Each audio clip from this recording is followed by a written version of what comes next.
I needed a new phone. My old one was a Galaxy 6, which I was very pleased with.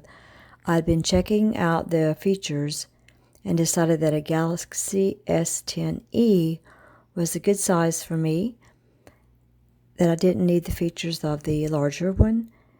So when I saw that Samsung had put them on sale for $549 on their website, I tried to buy one from my local Verizon carrier for that price, but that was a no-go. Then Amazon had a sale.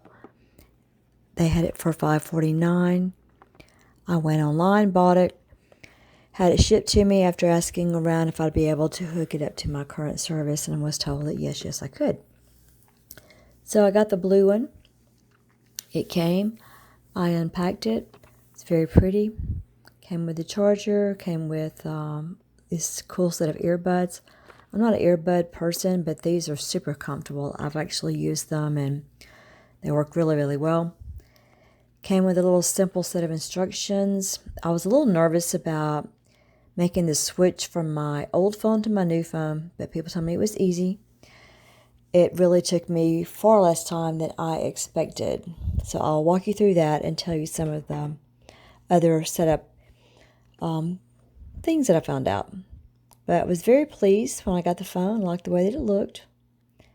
Liked the way that it felt. Very pleased with my previous Samsung, so I fully expected to be pleased with this one. So I'm going to show you how I did the setup, the transfer of my data from my old phone to my new one here. And I'm going to show you some information about this charging cable. And then later on, I'll come back and do a review about the features of my phone that I really like.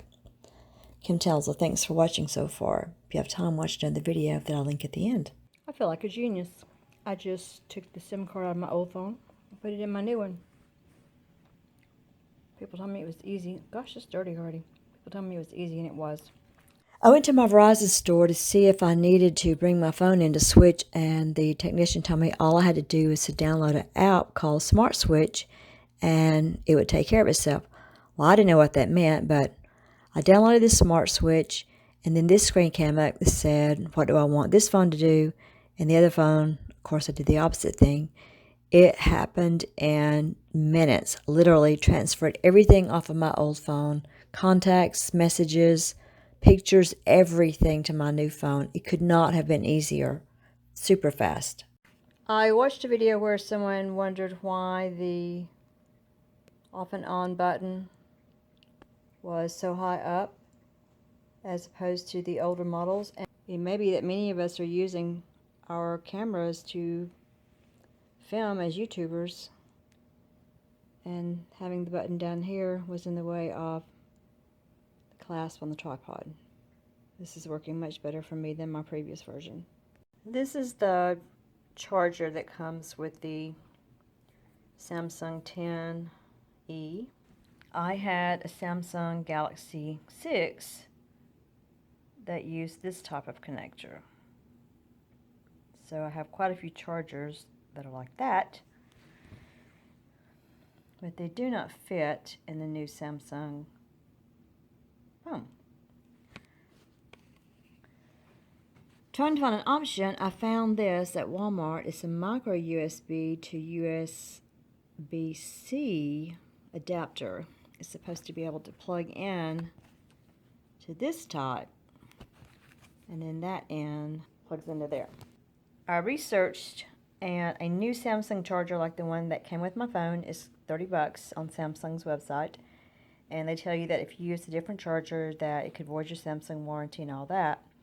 So I'm only going to use this. I'm going to carry this as a purse as a backup. And I have a Samsung charger in my travel bag that I will use when I travel for this, because I just don't really want to take the other one out. I'll be looking for a Samsung wireless charger and some other ways to charge up my phone. But that's a temporary fix.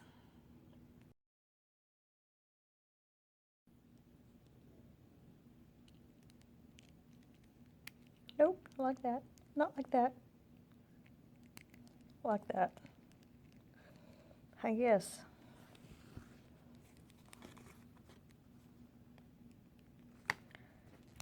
And then the cool thing I like about the new ones is they can't go upside down. They just fit. So that should work.